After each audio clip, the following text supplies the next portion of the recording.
Today, we welcome back Dr. Andrea Audrey, who has been here for many, many, many podcasts. She's, of course, the most visited guest member. And today, she brings Dr. Audrey Cohen back to the podcast. This is her second time. They'll be talking about their new book, always about collaboration. It's called Collaboration for Multilingual Learners with Exceptionalities. The subtitle is We Share the Students. Just by the title itself, I am so excited to hear about this book. Dr. Hungersfeld, Dr. Cohen, welcome back to the podcast. Thank you so much for having us back. We're really excited about this new book because it has been in the works for a couple of decades. You know how it is. You start a small project and it just grows on you. And then you might put it aside a little bit because there are other things happening in your personal and professional lives. But we always circle back to exploring the complex needs and beautiful assets that our multilingual learners with exceptionalities have, as well as what educators can best do to support this population. And I'm so excited to have done this work with Audrey. Dr. Audrey Cohen, would you like to introduce yourself to remind the colleagues who you are? Sure. So Andrea and I have the good fortune to work together for almost 20 years, bringing our expertise together. I was originally a special education teacher, and then I earned TESOL certification. So it's kind of like the universe is aligned, and we really had a lot of fun doing this book. As Andrea said, it's a long time in the making.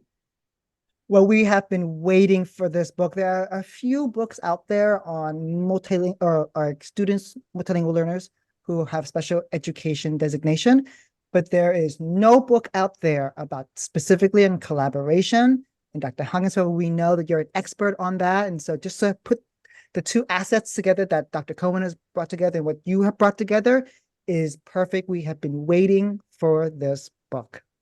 So let's start off with talking about what was the seed for this book? Every book has a seed. What was the seed for this one? So we think the seed of the book is our concept that all people need to work together on behalf of students. And so we share the students is the seed of the book. Another way to maybe think about how Audrey and I started working together is the development of a pre-referral tool. Because for decades, the big question has always been, is it this or is it that? Is it a learning difficulty? Is it a learning difference? Is it a learning disability? We actually wrote an article in 2008, which is our most downloaded article from Language Magazine, on redefining what LD could stand for, rather than jumping on that immediate designation that if there is a learning challenge, then okay, that child as an English learner also is dually identified or possibly will be dually identified and will have to be referred to special education. And we've been grappling with this because there is an overrepresentation, underrepresentation, misidentification of this population. So I think, Audrey, that was our first work, the pre-referral tool. But at that time, we didn't know this was going to be a book. But if you are really looking for a seed, I would consider that was yet another seed we planted very early on over now a decade and a half ago. I mean, the fact that was the most downloaded article on Language Magazine is an indication of how important and how needed this resource is. So let's first talk. Go ahead. Let me clarify that among our articles, that's the most. I'm not saying that's the most downloaded article from the magazine itself. I don't want anybody to think that we were misrepresenting that article. But of all the articles we have written for Language Magazine, that's the article that we keep getting a lot of feedback on. And it's wonderful that that word is out there about being more cautious, being just more thoughtful around referrals and understanding the complexities of language development among students who might or might not have any kind of additional learning support needs. Right. You talked about the complexity of that. So let's talk about why MLs with exceptionalities are so different than just MLs without exceptionalities. Can you share an example? Are they really those so different? I'm not sure, because if you think about how every child is unique, we must recognize that language, literacy development, or just in general, learning happens at different rates for different students. And all of our students have hidden or not so hidden talents and gifts that we need to tap into. What is really different, in my opinion, is the educational system, or how educators respond to students with suspected or existing disabilities or learning difficulties. And many times those disabilities are perceived as stigmas, and sometimes they are hidden or masked. And other times we immediately think about deficits rather than differences or unique capabilities that students have. But I think, Audrey, you have more to say about this. I definitely do not wish to dominate this conversation today. Yes, so I'm glad that you introduced it like that, Andrea. Good work. But in this book, we've also included things like twice exceptional students, gifted and talented students. So looking at that special ed continuum and understanding that students have different places along that continuum. I think that there are different program models also that we address in the book, but maybe we can go back and give a couple of examples. Andrea, you want to start with one? Yeah, sure. I'm just thinking about how we once had a situation in which the parents insisted that there is nothing wrong with their child and they refused evaluation and services. And this child was suspected to have a mild form of autism. But in the parents' perception, the child was learning to speak at their own rate. The child had unique talents and gifts that were not noticed or not valued by the school. So it was truly affirming to see parent advocacy in this form. And the administration had to recognize that while this family is coming from another country, and they might not even trust the system that we have in the United States around evaluating, sometimes over-evaluating or over-assessing our students. And they did not want this child to be classified, to be removed from their regular education classmates. And it was just a very powerful example how with a whole range of experts, bilingual special education experts, and other team members, school-based support team members, had to come together to have deeper conversations around finding a way to support this child best, with while also honoring the parents' requests. I'm so glad that you described that, Andrea, because we have situations also where the team is not involved, right? What happens when nobody's interested? And one story comes to mind all the time that I really think about. I wonder where this kid is today, in fact, where I was in a classroom and we had a newcomer. I was observing, and the newcomer was maybe 15, 16, and they were doing some kind of lesson on the basic parts of a community, like a school and a hospital and a store. And they wanted to put the student right into special ed because he barely read, without that team coming together, without sharing the student. And so the student shocked me in a way that was so unique. They asked him on his second day, probably, in the class, how to explain what a hospital is. And of course, he couldn't in English, but he could explain it. And what he did just resonated with me. He took out his earpods from his pocket. Remember when they used to have cords? And he put them in upside down and demonstrated a stethoscope. And I'm thinking, oh my goodness, they just have to give the students some time to learn the English words that go with hospital, because he has that background knowledge and he has that prior learning. Even if he had some kind of limited education, he would be able to go on that quick trajectory of learning English. And I just hope that more people would come together, more people in the school, particularly, as Andrea said, teachers and maybe the psychologist and maybe the speech pathologist, to give this kid a chance. So that theme of we share the students means that it has to be a collaborative effort. So you both talked about overrepresentation in the introduction. Why is that so problematic when MLs are overrepresented as dual identified? That's a great question. And I think that's probably the number one question that people ask, right? Why do I have so many of my multilingual students ending up in special education? And as Andrea indicated before, we need to give them time, right? We need to give them that chance to acquire language, and teachers need to understand the phases of language acquisition. Unfortunately, if you are a typical classroom teacher, you may not have learned in your teacher prep program anything about the stages of language acquisition. So you're just saying, well, the kid doesn't speak.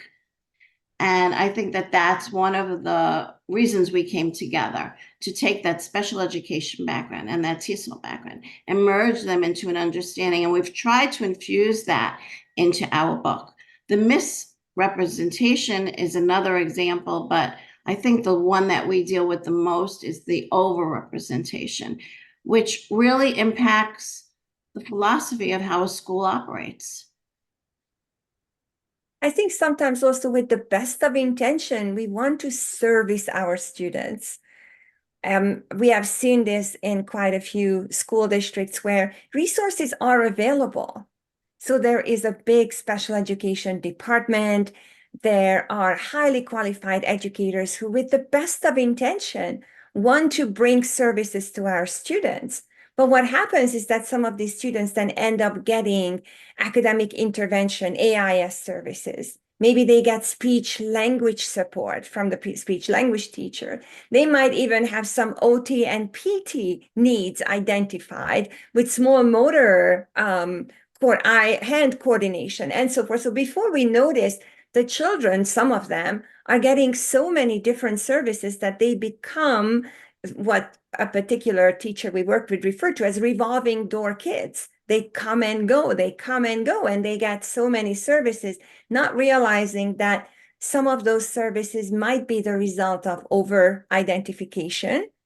And they are also often offered outside of the classroom context. So these children lose that sense of belonging in their classes, which is a major concern. So that's where we also circle back to this notion of whether the children have been properly identified or not is a little bit of a scope of outside of our work, because we want to focus on how educators must collaborate both with the identification, with the placement, the monitoring processes, and so forth. And I have actually another story I wanted to share with you because it's just so unique in my mind. I will never forget Christina. Let's call her Christina, who is a multilingual learner from the Dominican Republic. And she was my third grader. And we all noticed that she's very special. She's very unique because highly talented artistically. She was drawing and presenting these beautiful, complex renditions of just about any concept that you introduced to her. But she had a hard time reading and writing in English. So there was, again, a school-based support team, and there was a bilingual educator who also conducted a bilingual evaluation. And what we found, which was baffling at that time, I did quite a bit of research on that to better understand what was happening, is that this particular child had dyslexia in English, but not in Spanish. So yes, there is now a growing research to indicate that if a language is more transparent, such as Spanish or my home language, my native language, which is Hungarian, so more phonetic, more transparent, then acquiring basic literacy skills is quite easy.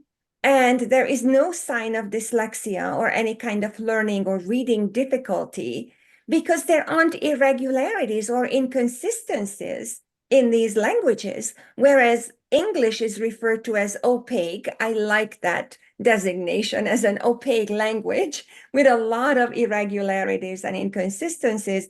So mastering reading and writing is or could present special, unique challenges. And that's how this particular child was identified, having dyslexia in one language, but not in the other. So it's just fascinating. And it also pulled back the layers of Christina's exceptionalities when the speech language pathologist started working with her. And it turned out that she's also very gifted musically.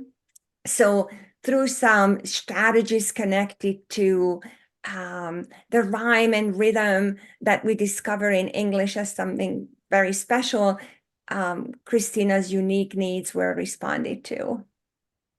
Well, that's just something really new that I've learned just listening to you both talk, that the fact that if a language has lots of irregularities, such as English, you're more likely to be identified in that language compared to another language, which is Spanish, that is phonetic, such as Lao and Vietnamese, very phonetic. And so it's almost like we see students in different ways based upon the language in which we assess them in. So thank you for sharing that. Let's talk about program models that can serve MLs with exceptionalities. Let's describe a few and give examples. I think no matter what the program model is, we need to align the instructional practices to the instructional needs. So we have all different kinds of programs in every different school district, but it's important for the teachers, the educators, the teams to keep in mind that they need to individualize the instruction in order to help students become successful. Andrea, do you want to explain some of the models that we included in the book?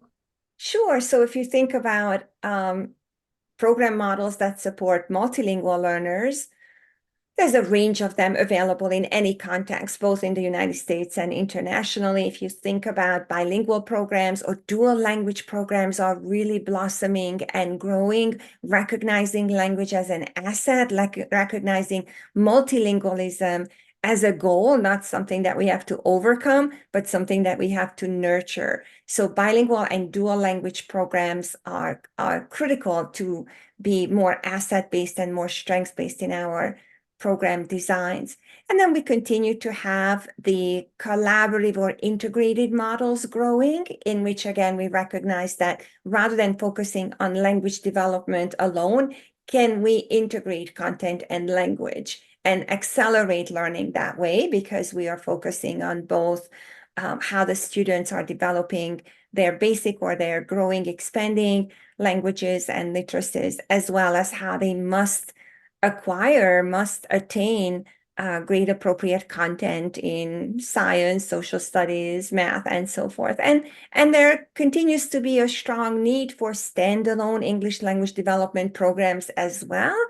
And those programs focus on an accelerated model of supporting language and literacy in the target language, in this case in English, while the students are getting additional support through extensive capacity building in the regular education classrooms. Or regular, I don't like regular because that means the rest is irregular, but I guess sometimes I slip into some of this language as well. So in their general education classrooms, in their mainstream classrooms, there are lots of words that we're grappling with how to describe the instructional context. So then what happens is, I think these English language development programs are under a separate department, the ELD, or often even under the world language department. And then we have the special ed department, which has a range of program models as well. Right, Audrey, you want to talk about a couple of those programs available? And then where's the overlap? That's the struggle that we needed to address in our work, that we can't live in separate silos. We have to bring the two program models together one way or another. So I think probably the most important piece of this discussion that we had over and over for years is, how does the IEP fit in? We have an IEP for our students with disabilities, our special education students, and the most important piece is that the English language teachers, the ENL teachers or the ESL teachers, whatever they're called in whatever state, they take part in writing the IEP. Because if they don't, we can't have the language and literacy infused that we need for the student to be successful. So the continuum of special education goes from students that are getting a 504, for example, in the United States, which means that they have some services but aren't necessarily labeled or classified, so they're getting supported services. Then we have students that are in inclusive classrooms. We have students that are in self-contained classrooms, resource rooms, separate schools. There's a whole continuum of choices, but regardless of where the student is placed, the IEP is the most important goal-setting part of the picture.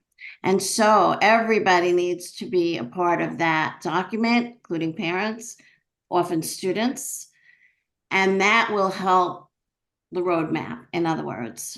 That actually leads us to the next question about collaborative approaches to identification and ongoing assessment for our practices. Can you talk about that? So I think, as I mentioned earlier, that was our earliest work that Audrey and I first started developing, which is a pre-referral tool to make sure that we prevent over-identification and over-referral. So Audrey, would you like to say a little bit more about how we started combining our expertise and how we came together in our early work? Sure. So we started with the pre-referral idea. How would we have everybody come together, all the team members, all the educators, and go very, very slowly and think about, before we do a referral, so this is a pre-referral documentary tool, how would we look at all the aspects of a student's development and then decide, yes, there needs to be a referral or no. Originally, and this is kind of funny, Andrea and I wanted to create a checklist, right? We wanted to go, yes, yes, no, no, okay, special ed. And of course, everybody's laughing. That could never be done.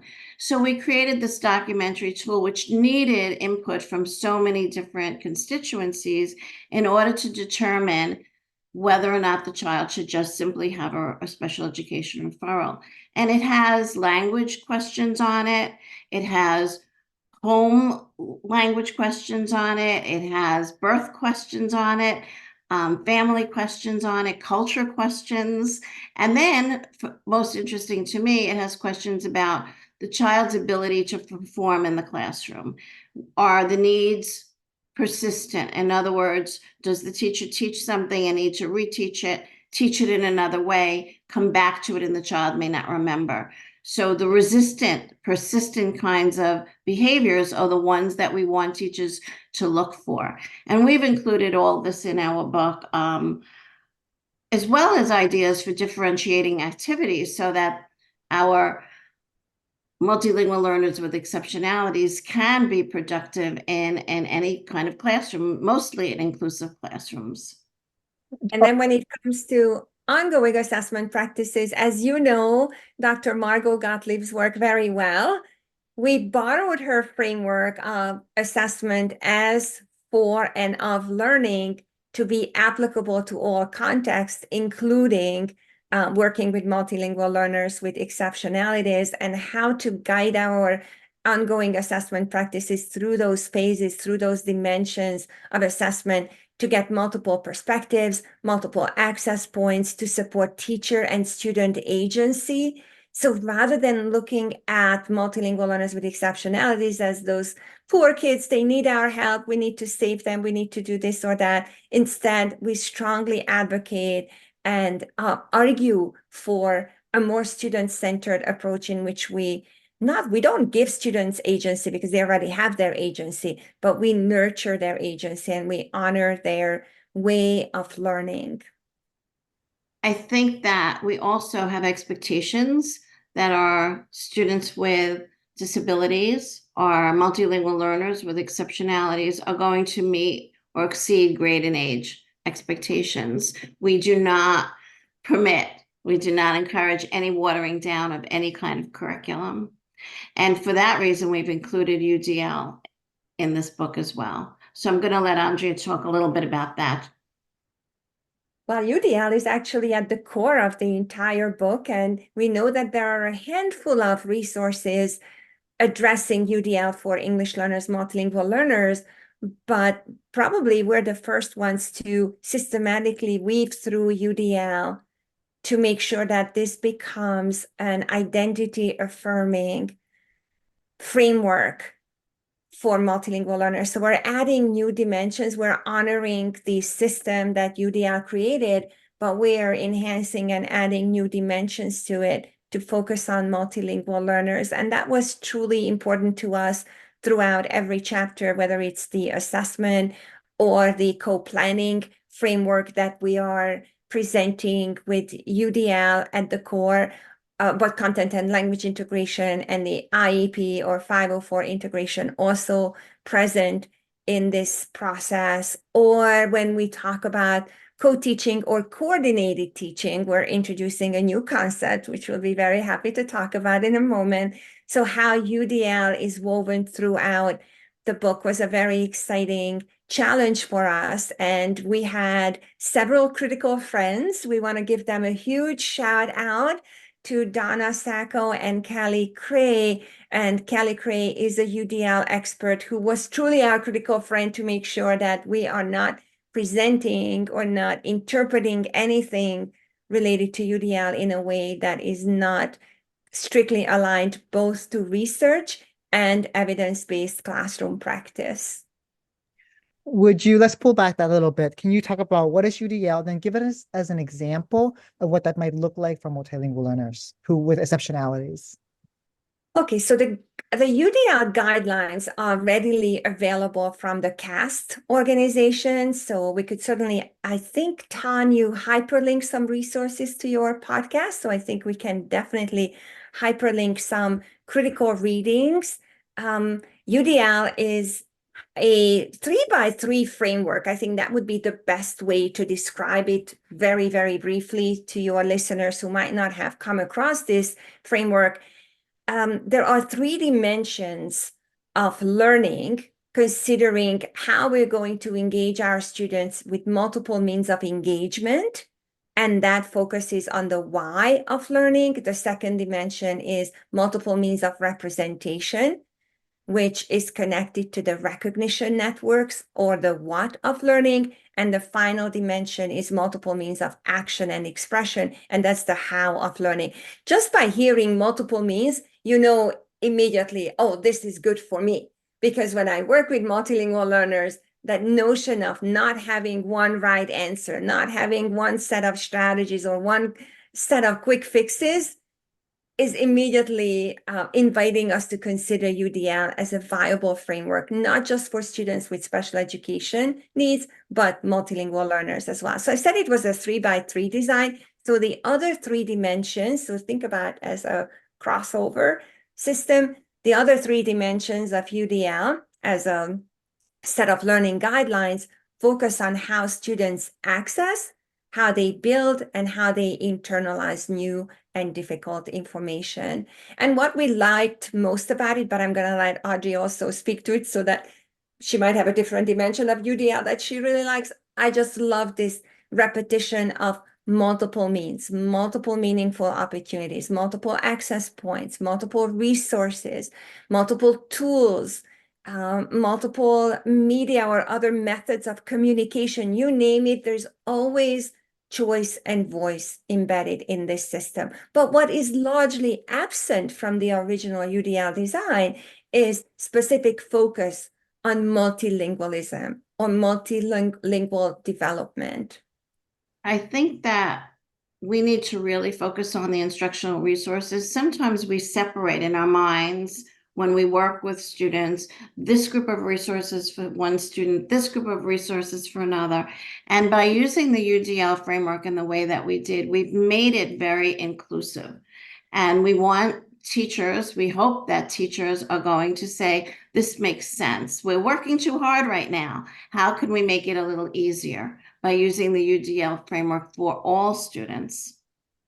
I agree with you. And also this notion of how then every department has their own framework of what kind of lesson planning tools or guidelines we're following. So with the best of intention, we're duplicating effort. And we see UDL as a possibility. We certainly do not wish to be prescriptive.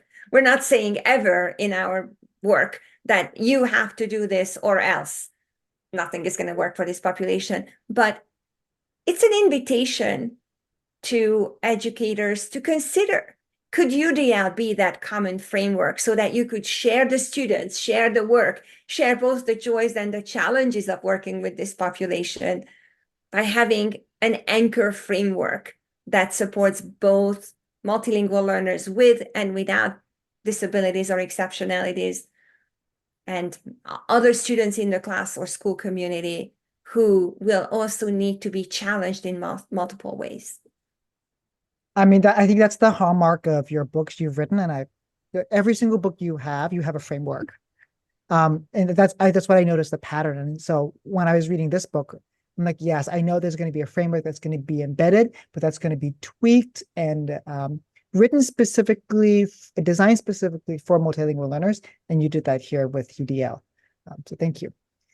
Let's move on to talk about collaborative structures for collaborative planning. Interestingly, that you have a chapter specifically for planning. Can you talk about that? So we've used the co-teaching structure, which we've used for many years, and we've continued embedding it in this book, but we've also introduced a new idea, and that's coordinated teaching. And coordinated teaching means what happens when a teacher may not actually be in the classroom for instruction. Maybe the person that the classroom teacher and the special ed teacher need to rely on, the ELD teacher for language development, but she or he may not be in the room at all times. So how do we do that? They can sometimes be in the room or rarely be in the room. And so coordinating teaching is about planning and, of course, assessment down the road, but it's about the planning to meet the needs of the students, but understanding that the teachers may not be together at all times, and kind of a coordinated planning. And I think we've seen this, and we wrestled with this for a long time because we've seen it and we're like, what do we do when the teacher can only pop in 7th period? How do we make sure that all the other periods of the day have language and literacy integration? And so this idea of coordinating teaching, I think, will help teachers understand how they can still be important assets themselves. They can be important contributors to the lesson planning and the assessment without physically being there at all time. And this is the sharing that we talk about, the sharing of the students, the sharing of the workload. Would you give an example of that structure of co-planning when we're not able to be in every single period? What does that look like? Certainly. So that's a really good question. And I would say it's working in a Google Doc, for example, in different colors, where everybody can contribute, but we don't physically need to be in a room working together. And in some schools, as you know, Tan, teachers have common planning time, but in other schools, there's no common planning time. So how do we work with that instead of around that? Yeah, sure. So the structure that we often like to mention, and we are reiterating that framework uniquely applied to multilingual learners with exceptionalities, is the 3-phase approach or 3-phase routine to co-planning.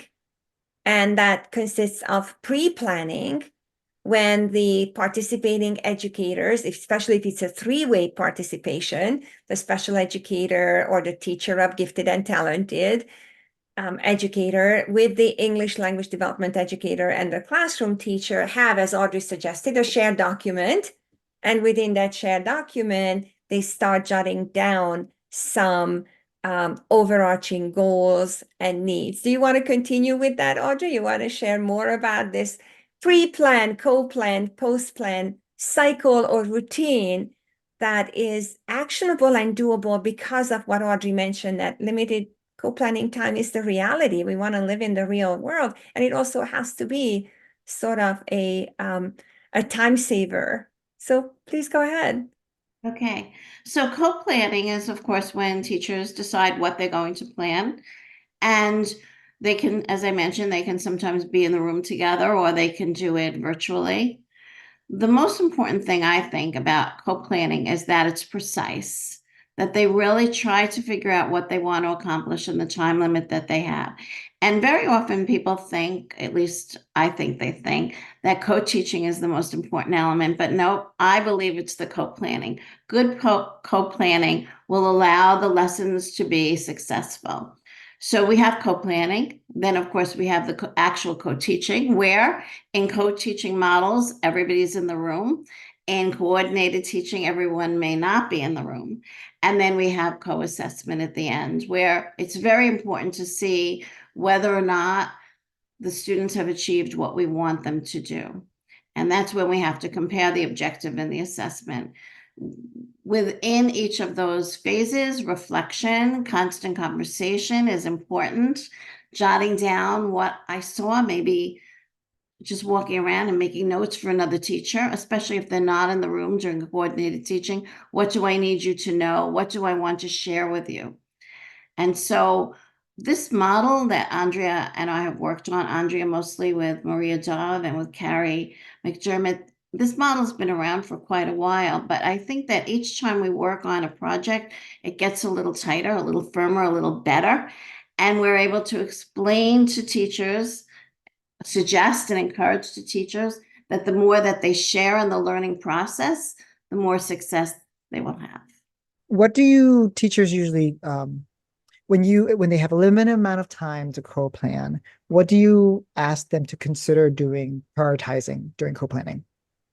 Well, we usually take a look at the bookends. What are going to be the goals, the learning intentions, goals, objectives, depending on the local context? There are just so many different ways that those are defined. So let's just stick with learning intentions, have clarity around learning intentions. And then the bookend of that is, how do we know that the students have met those objectives, goals, or learning intentions? And when we do that, as I started sharing about the pre-planning, co-planning, post-planning cycle or routine, during pre-planning, we're bringing those ideas together. We determine and we finalize what those objectives, goals, and desired outcomes will be. And then each participating educator could fully bring forward their agency and their expertise to share what instructional practices, what strategies will be implemented, especially if we have, let's say, a station rotation model or multiple educators working together in the same classroom at the same time. So we don't have to script it.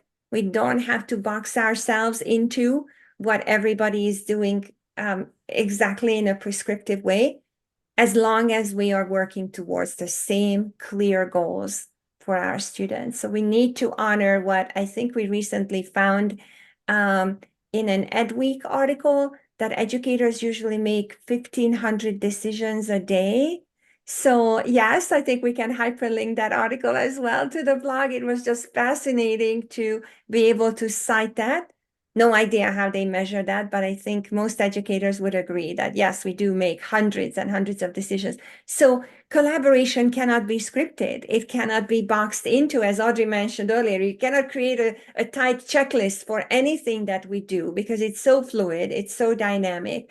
Instead, we need to be able to invite and allow for teacher agency and teacher decision-making, while at the same time we honor the importance of clarity of student learning. So that's what we recommend educators to do. Start with clarity. Start with shared goals, a shared perspective on what are we going to accomplish in this lesson or lesson sequence or unit, but then also invite UDL, multiple pathways, multiple means of representation and learning those targets. I remember in your co-planning book, you also recommended one option to start is when looking at the bookend, what's the final assessment that students are working on, which is connected, which is like the manifestation of the learning objectives, the curriculum. And so we look at the project, we look at the product, we look at the end goal, and we plan backwards. And so that's where, if there's only like 45 minutes to plan, let's plan that, because then everything else informs, everything anchors to that assessment. Let's move to our second to last question. Let's talk about co-delivering instruction. We've moved from co-planning to now to co-delivering. I think Audrey already shared one aspect of that is the coordinated teaching. So I think I'd like to share a little bit about how co-teaching can be redefined with 3 or even more educators in the classroom. So if that is the service delivery model, which we are seeing emerging, so we're going to take you to Valley Stream, New York, where you're going to meet Danielle, Shimeka, and Paula, a classroom teacher, a special educator, and an English as a new language teacher. So the 3 of them have been working together for quite some time. So this is a well-established 3-way partnership. And because in this particular context, year after year, they have a substantial number of multilingual learners who are dually identified. That's the classification that they use. This arrangement makes the most sense for this particular classroom. So on every grade level in this particular elementary school, there is one classroom that has this 3-way co-teaching happening. So we have visited them several times, and we invited them to contribute a very detailed lesson plan to our book as well, just to show us how they navigate three adults in the room, how they co-teach in sync, how they can maximize the roles, the talents, and responsibilities of each educator. And we're very excited to see that they are moving beyond those traditional defined co-teaching models, which of course appear in a lot of my books, but we know that those are just springboards. They're not, again, boxes that we have to fit ourselves in. And this particular team also achieved that kind of fluid dynamic co-teaching in which they do have a rotation system where each teacher, after the introductory part of the lesson, much of the lesson, about a good 85% of the lesson, is small group instructional practice. Because if you have 3 adults in the room, or 3 or more, sometimes you have instructional aides or paraprofessionals as well, we have to make sure that we maximize each educator's talent, and there is high levels of instructional intensity. So they have created this rotation system in which they are implementing UDL principles by inviting the students to explore the same topic, the same content, practice the same skills through multiple modalities, through multiple access points. So it's just a beautiful system. They can also offer the just-in-time support to all students. That's a really clear example of how you can use multiple teachers with different expertise, and students can go and say, if you want to specifically work on your report, go to Ms. Cohen. But if you like to talk more about the concept, let's go to Ms. Hoggensfeld. But if you want to have questions about something that's besides those, let's go to Mr. Tan. And so it's like students are able to rotate, and we're able to use the expertise of the people around. That's fantastic. Instead of like having one person teach and then like 2 others just watch on the side. Oh, that would be actually what you described, Tan, would be so much fun. So we have to plan out when the 3 of us will be co-teaching one day. What an honor. I'm pinching myself. It's a dream. Oh, well, let's do it. Maybe it will happen one day. I'd like to share another example of co-teaching. In one school I visited pretty often, they had something that they called a triangle.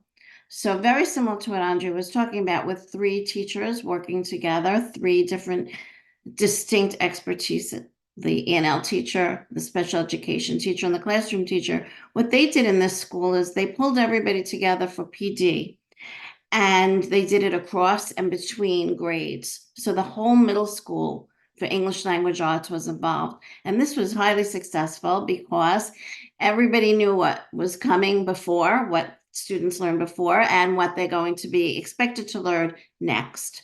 So everybody being part of the discussion. And one of the key themes that they had was how to create language-rich environments across the 3 grades. So it wasn't just what was happening between the teachers, which we spent a lot of time talking about, but what was happening in the environment that was so special and so important. And so the professional development allowed all teachers to not only do it in their classrooms, but visit each other's classrooms and then kind of debrief with a larger group of people. And that really, it was a very powerful model, and it really, really worked well. Let's move on to our last question, where we're talking about what are ways we can develop capacity building for sustained collaboration, which is connected to your last talk about like we had all teachers together to have this PD. And so let's talk about what that looks like here. So we often look to giants in our field, such as Michael Fullan. And one of our favorite quotes by him is as follows: invest equally in relationships and pedagogy. And just unpacking that one sentence is so very critical, both for leaders, school leaders, coaches, instructional leaders who could be very often teacher leaders. And we have to invest into that professional relationship, into that professional capital that we have in every school. And how do we do that? Well, we honor individual talents, but we also make sure that we celebrate and create opportunities for collaboration. But another way to interpret capacity building, as I mentioned, is through teacher leadership. And now we want to take you to Massachusetts, where we're going to meet 3 middle school teachers who have taken on some very powerful informal leadership and advocacy roles. So they were vying for, hoping for, asking for more co-planning time, more collaboration time. And it seemed like that just wasn't possible. So it's a very real example of when time is limited and restructuring that school schedule, the master schedule, or the system schedule was just not possible. So they had to tap into existing systems. And they created their own collaborative activities that were already somehow, as you mentioned earlier, the seed of those collaborative activities were already part of the system. So what are we talking about? One that was very powerful is summer study groups, curriculum work, pre-planning. So this particular school always had some limited financial support available for teachers to do summer work, summer curriculum writing. So they decided that they're going to make that collaborative rather than individual curriculum writing. Why don't they work together to develop more systemic, more collaborative curriculum? Another thing that they introduced or reintroduced in the school was positive peer visits, which is something that we like to refer to as intervisitations, but they called it positive peer visits, because by naming it as such, it suggested that we're going to visit each other's classes, but it's going to be a non-judgmental, non-evaluative activity where all we're there to do is to celebrate, to offer affirmations, to offer positive feedback. And then the final practice, I mean, they had a whole range of them, but the final that I just like to quickly mention is what they called the PDRT, the professional development and research time. This was choice time that was already built in for tenured faculty in this particular system. We've seen this elsewhere as well, when tenured faculty do not go through the same type of annual evaluation system, but instead they have more choice, more opportunity to work together and determine what they would like to develop in a joint collaborative fashion. I think the joint collaborative fashion is so important to think about.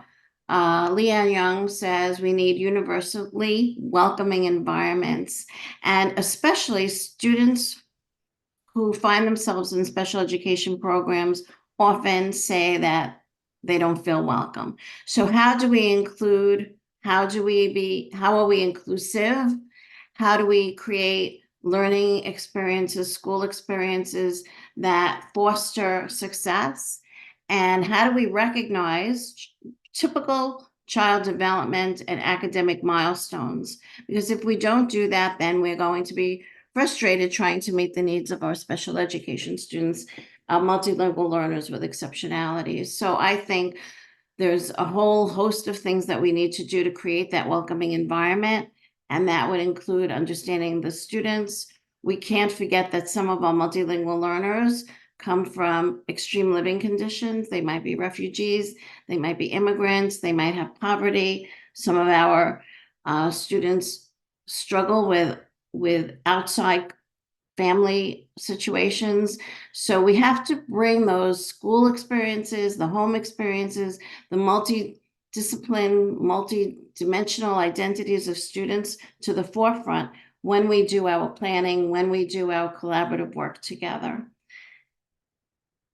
It seems like when we talk about capacity building as a school, we do that through systems. And so not just having, oh, this is the ELD teacher's job, or this is just the special education teacher's job. It's like we create the system so that students have multiple opportunities to be successful. So I think that's where we'll end the podcast. When I listen to you shared over the past hour, I keep hearing this one word, multiple, multiple, multiple. And so it connects back to the principle of UDL, where students have multiple opportunities to be successful.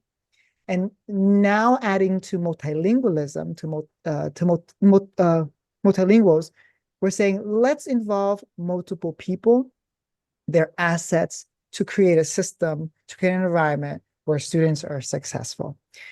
Dr. Audrey Cohen, Dr. Andrea Hungenfeld, thank you so much for being on the podcast. And I think my vision, my visual understanding of UDL is like multiple paths, right? And so you have added one more path for multilinguals in this field and their teachers. So thank you so much. Thank you so for much. having us. That was really well stated. A great summary. Thank you. What happens when you listen to experts? You just like, oh, I get it. Lights are just blinging, blinging, blinging. So thank you for lighting the way.